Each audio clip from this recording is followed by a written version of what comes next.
Täna pühapäeva hommik ja üsna varajane, pole veel kell 10 ja tuli mul juba isu ja siin on mul nüüd 2 karpi sardiini, üks omas mahlas, üks õlis, kokku segatud.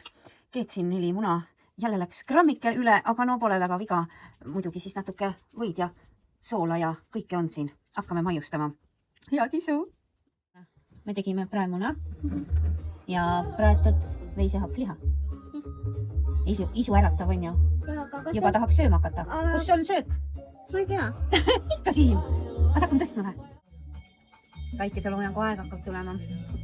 Saatsin oma armsad külalised ära ja tuleb meile kodujuust ja ülemöödunud aasta suvest või ülemöödunud aasta suvest mustikasin ikka moos. See moos on ilma suhkruta. Ja need sinikad ja mustikad olid nii magusad, et see on imeline.